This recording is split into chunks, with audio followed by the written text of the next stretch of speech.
Hello ladies and gentleman, Aftab Raimo Islam. दोस्तों, अॼु असां गॾु आहियूं सिंध जे बहितरीन लेखक अदीब ऐं दानिश्वर साईं इनामुल्ला शेख साहब सां।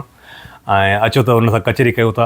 ऐं चाहियां थो त साईं जिन मुख़्तसर पंहिंजो तारुफ़ कराइनि त सिंध जे कहिड़े ज़िले सां ताल्लुक़ु आहे, बुनियादी तालीम किथां हासिलु कई, त पोइ असां वरी कचहरी खे अॻिते वधाईंदासीं। साईं हाँ, महिरबानी आफ्ताब। मुंहिंजो ताल्लुक़ु लाड़काणे शहर सां आहे।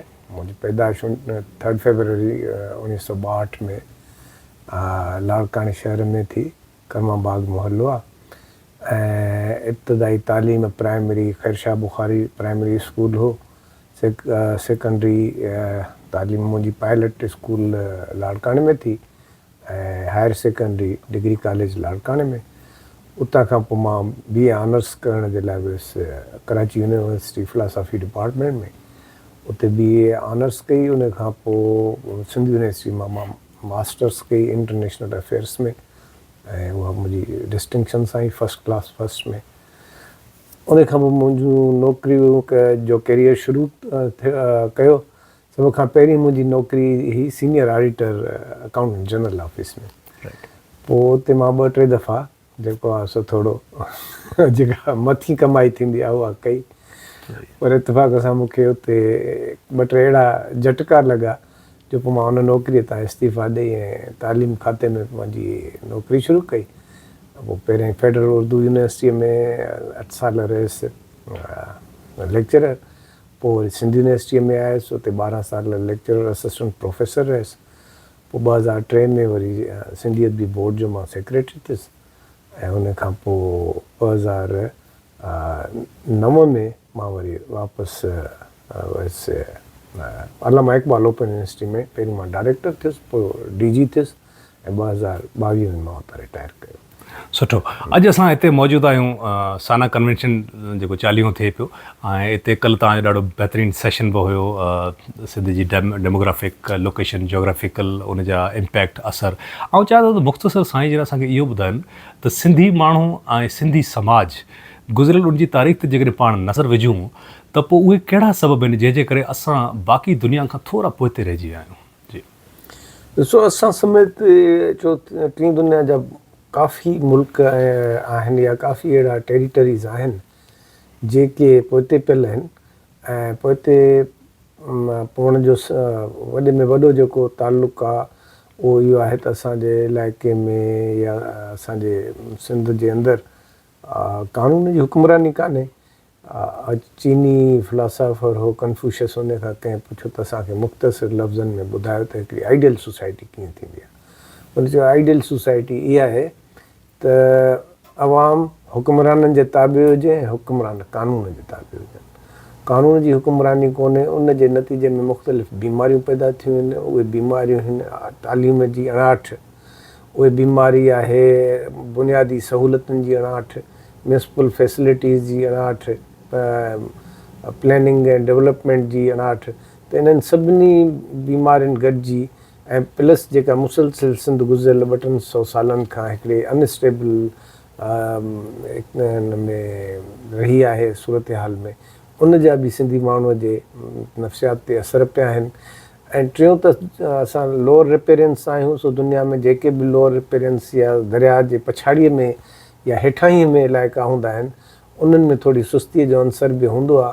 त इहो हिकिड़ो असांजे बदकिस्मती सां नेचुरल बि आहे।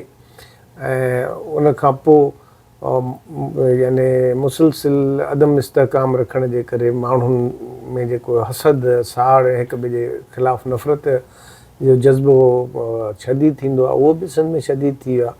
त इहे खोड़ नफ़्सियाती समाजी मुआशी सियासी सबब आहिनि जिन जे करे असां पाकिस्तान जे अंदरि या हिन रीजन जे अंदरि काफ़ी पोइते आहियूं।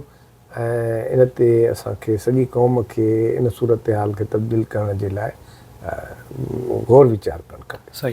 तव्हांजी नज़र में हिन सभिनी मसइलनि जेके तव्हां बयानु कया, इन्हनि जो हल कहिड़ो आहे? ऐं हींअर जेके हालात आहिनि, दुनिया तमामु तेज़ी सां तब्दील थिए पई, उन में उहे कहिड़ा दग आहिनि जिन ते असांखे हलणु खपे ऐं जंहिंमें असांजी क़ौम तरक़ी करे सघे थी? जी ॾिसो, उन जो सिंपल हल आहे गुड गवर्नेंस। जेकॾहिं गुड गवर्नेंस न थींदी त का बि क़ौम दुनिया में लिखराए न आई आहे त उहा ज़िंदह बि रहंदी या कामयाबु रहंदी या टॉप क्लास रैंक में हूंदी। क़ौमूं हाणे असां 5 करोड़ जे लॻभॻि आबादी आहे त असांखे को ख़तमु नथो करे सघे, असांजी आइडेंटिटी ख़तमु नथी थी सघे, पर क़ौमुनि जी जेका बिरादरी आहे उन में असां रहंदासीं 2 क्लास में, 3 क्लास में या 4 क्लास जी क़ौम थी, ऐं उन सां असां सिंधी बहसियत क़ौम त मौजूदु हूंदासीं, पर असांजो जेको ग्लोबल हिकिड़ो कल्चर आहे उन में को कंट्रीब्यूशन कोन हूंदो, असांजो जेको बैन अल-अक़वामी स्टेज आहे उन में को रोल कोन हूंदो, असांजो क़ौमुनि जे बिरादरीअ में को आवाज़ु कोन हूंदो।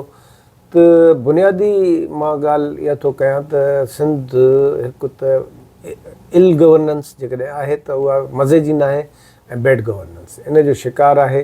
जेसि ताईं इन जो हल को न थींदो ऐं सियासी तौर ते असांजी क़यादत हिकिड़ी बहितर न ईंदी, तेसि ताईं मां नथो सम्झां त सिंध जी जेका हालत आहे उन में का बुनियादी तब्दीली अची सघे। जेसिताईं तव्हां सियासी तब्दीली जी ॻाल्हि कई त सिंध ते जेका करंट पार्टी आहे उहो राइज आहे ऐं उन ते तरक़ी बि तमामु घणी थींदी आहे पाकिस्तान पीपल्स पार्टी ते। सिंधी माण्हू जेको ख़ासि करे पाण जेकॾहिं सोशल मीडिया ते या मीडिया ते या अख़बारनि ते ॾिसूं त उन में तमामु घणी तनक़ीद जो शिकार बि थींदी आहे, पर तंहिं बावजूदि बि पीपल्स पार्टी उहा वाहिद पार्टी आहे जेको फेडरल लेवल ते सिंधियुनि जी शनाख़्त आहे ऐं उहो ई खटी वापसि ईंदी आहे। तव्हां छा था सम्झो त पीपल्स पार्टी जो कहिड़ो किरदारु रहियो आहे सिंध जे गुज़िरियल 40 सालनि में, ऐं तनक़ीद थियण जे बावजूदि बि खटण जा कहिड़ा सबब आहिनि पीपल्स पार्टीअ जे? ॾिसो, कंहिं क़दुरु त पीपल्स पार्टीअ जो हिकिड़ो रोल रहियो आहे न समाजी तब्दीलीअ जे अमल में, समाजी तरक़ीअ जे अमल में। मिसाल तौर ते भुट्टे साहिब जो कुझु मोहतरमा जे दौर जूं कुझु शयूं जिन खे पेश करे सघिजे थो त उन्हनि सिंधी सोसाइटी ते पंहिंजो इम्पैक्ट छॾियो।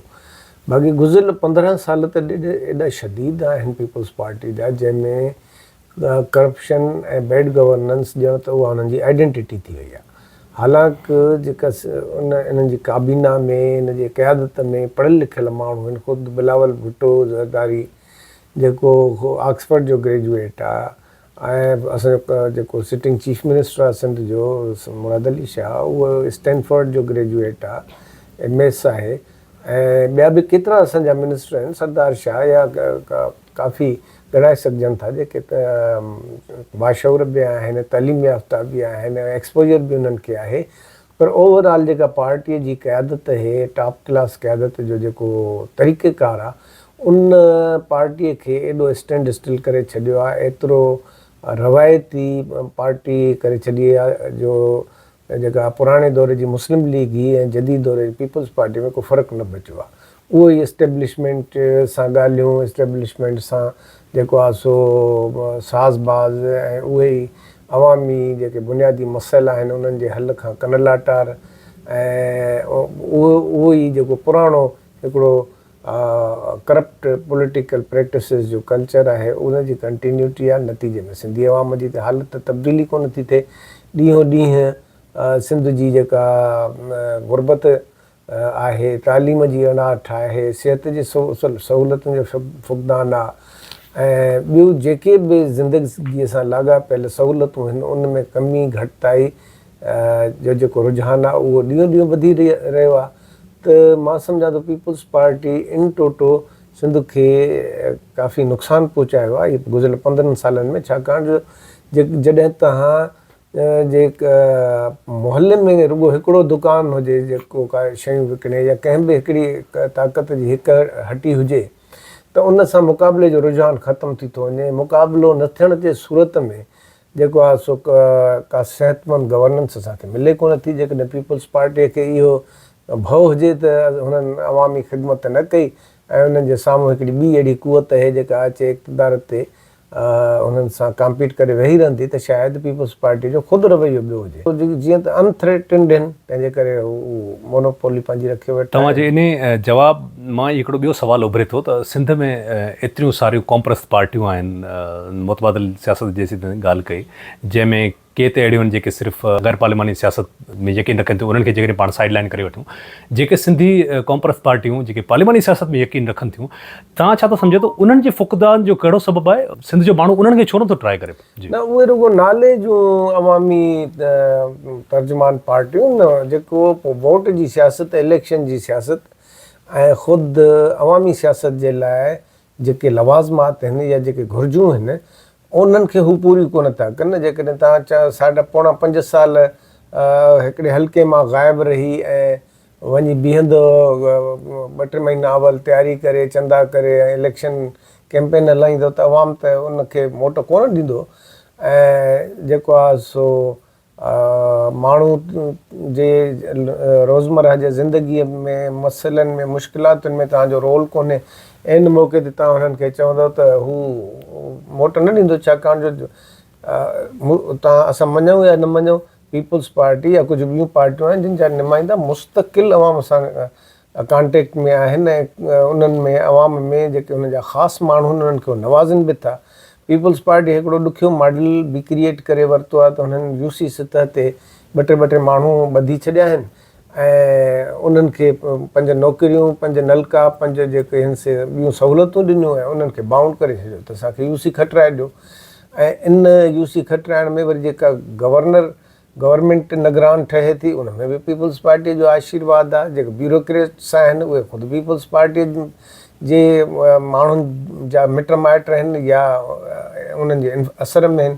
तंहिंजे करे हिकिड़ो अहिड़ो विशेष सर्कल ठही वियो आहे जंहिंखे टोड़ण जे लाइ वॾी पैमाने ते अवामी ऐं सियासी जदोजहद करणी पवंदी। उन खां सवाइ मुमकिन ई कोन्हे त तव्हां पीपल्स पार्टी जेका हिकहटी ऐं डोमिनेशन आहे उनखे ख़तमु करे सघो। जॾहिं का सोसाइटी माठार जो शिकार थी वेंदी आहे त उन जी जो जेके साले ऐं वतन दोस्त अंसर आहे जंहिंमें उस्ताद, वकील, दानिश्वर, शाइर, अदीब ऐं ॿिया जेके सुजाग हल्का आहिनि उहे थी अवाम जी तरबियत कंदा आहिनि, अवाम खे हिकिड़ी अहिड़ी जदोजहद लाइ तयारु कंदा आहिनि जंहिंजे नतीजे में का तब्दीली मुमकिन थिए। ॾाढो सुठो। हाणे आउं चाहियां थो त इंटरव्यू जे आख़िरी हिसे में असां तव्हांजी ज़िंदगी ते ॻाल्हाईंदासीं। तव्हां पाण खे अदब कहिड़ो पसंदि आहे, शाइरी कंहिंजी पढ़ंदा आहियो, केरु तव्हांजो फेवरेट लेखक आहे? मां सम्झां थो भिटाई खां सवाइ का 10 दफ़ा त वरी भिटाई आहे, उन खां पोइ 11 नंबर ते सचल बि अची सघे थो, शेख अयाज़ बि अची सघे थो, ॿिया शाइर बि अची था सघनि। ऐं शाइरनि जी हिकिड़ी पूरी गैलेक्सी आहे जंहिंमें शमशीर हैदरी आहे, इमदाद हुसैनी आहे, ताजल बेवस आहे, नियाज़ हमायूनी आहे ऐं ॿिया बि काफ़ी इन शाइर अची था वञनि। अलबत्त अफ़साना निगारी का कंहिं दौर में ज़बरदस्ती सिंध में उन में सिराज, आगा सलीम, ग़ुलाम नबी मुग़ल, तारिक अशरफ, जमाल अबड़ो, ग़ुलाम रब्बानी आगरो, वॾा नाला हुया ऐं अॼु बि केतिरा असांजा दोस्त नई टहीअ में लिखनि था। पर मूंखे ज़िंदगीअ में जिन टिनि इल्मी अदबी शख़्सियतुनि तमामु घणो इम्प्रेस कयो आहे ऐं जिन जो मुंहिंजे सोच ते वॾो असरु आहे, उन्हनि में पहिरियों असांजो शाह लतीफ़ भिटाई आहे, 2 नंबर ते ग़ालिब आहे, दोस्तोविस्की आहे ऐं अहिड़ी तरह चेखोफ आहे। इन्हनि माण्हुनि खे मां घणो पसंदि कयां थो। रशियन जेको लिटरेचर आहे उहो मुंहिंजो पसंदीदा लिटरेचर आहे ऐं philosophy, history, archaeology, anthropology, heritage, इन्हनि में मुंहिंजी दिलचस्पी। सियासी तौर ते तव्हां पंहिंजो पाण खे खाबी धुर सां मुंसलिक सम्झो था या साॼी धुर सां? न, मां हिकिड़ो प्रोग्रेसिव सेकुलर ऐं तरक़ी पसंदि माण्हू आहियां, पर बेसिकली मुंहिंजो नेशनलिस्ट तहरीकुनि ॾांहुं वधीक लाड़ो रहियो आहे ऐं मां उन्हनि सां ई पाण खे जुड़ियल महसूस थो कयां। खाबी धुर जो हाणे तक़रीबन वजूद न रहियो आहे, पर मां जेके बि डेमोक्रेटिक, लिबरल, सेक्युलर ट्रेंड्स आहिनि उन्हनि खे सपोर्ट कयां थो। पाकिस्तान जे रियासत में सेक्युलरिज़म खे हिकिड़ो गार सम्झो वञे थो। तव्हां असांखे ॿुधाईंदा त सेक्युलरिज़म सादनि लफ़्ज़नि में आहे छा? छो जो हुनखे कुफर ऐं कम्युनिज़म खे ऐं सेक्युलरिज़म खे हिकिड़े अजीब तरीक़े सां तशरीह सां भेटियो वञे थो। उहो हिकिड़ो दौरु हो जो सेक्युलरिज़म खे ग़लति माना में पेश कयो वियो त जीअं अवाम मुतनफ़र थिए। सेक्युलरिज़म जो मतिलबु आहे त सियासत में कंहिं बि क़िस्म जे मज़हबी इन्फ्लुएंस जी मुदाख़लत खे ख़तमु करणु या कंहिं बि क़िस्म जी मज़हबी तसुब जे बुनियाद ते सोसाइटीअ में कंहिं बि क़िस्म का बि अॻभराई न करणु, यानी का बि मज़हब जे बुनियाद ते वेछा न विझणु, मज़हब जे बुनियाद ते तरजीहूं पैदा न करणु। सेकुलरिज़म जो इन खां वधीक को ॿियो मक़सदु ई कान्हे त लादीनियत न आहे, लादीनियत अथीज़म खे चइबो आहे। हीअ आहे दीन खे हिकिड़े पंहिंजे घर कुटुंब या फ़र्द जे ताईं महदूद रखिजे, सोसाइटीअ खे ओपन कजे नवनि ख़्यालनि जे लाइ, तरक़ी पसंद रोशन ख़्याल जदीद ख़्यालनि सां, त जीअं उन ख़्यालनि जी रोशनीअ में सोसाइटी पंहिंजी एडवांसमेंट करे। सही। इनाम साहब मौसीक़ी कहिड़ी ॿुधणु पसंदि कंदा आहिनि? मौसीक़ी मां हर क़िस्म जी ॿुधणु पसंदि कंदो आहियां, ख़ासि करे नीम क्लासिकल, गज़ल, राग, प्लेबैक सिंगिंग, जेके सिनेमा या फिल्मुनि में जेके गाना अचनि था, पॉपुलर बि आहिनि, क्लासिकल बि आहिनि, नीम क्लासिकल बि आहिनि। गज़ल न मुंहिंजो लाड़ो तमामु। गज़लनि में के बि ॿ असांखे गज़ल गायक तव्हांजा पसंदीदा ॿुधायो असांखे कहिड़ा? गज़ल में त खोड़ आहिनि, ग़ुलाम अली आहे, मेहदी हसन आहे, ऐं जगजीत सिंह आहे, बेशुमार हिन माना है, हर पंकज उदास आहे, अनूप जलोटा आहे, ऐं हाणे ॿिया नवां अची विया आहिनि। त गज़ल खे मुख़्तलिफ़ माण्हुनि मुख़्तलिफ़ तरीक़नि सां ॻायो आहे। हाणे बेशुमार माण्हू आहिनि, बेगम अख्तर जो तज़किरो कजे, इक़बाल बानो जो तज़किरो कजे, मैडम नूर जहान जो, लता मंगेशकर जो, मोहम्मद रफ़ी जो, किशोर कुमार जो, इहे जेके बि ख़ासि तौर ते विंटेज सॉन्ग्स आहिनि उहे मुंहिंजा पसंदीदा आहिनि, ऐं सिनेमा में मुंहिंजी दिलचस्पी आहे। वाह वाह, ॾाढो सुठो।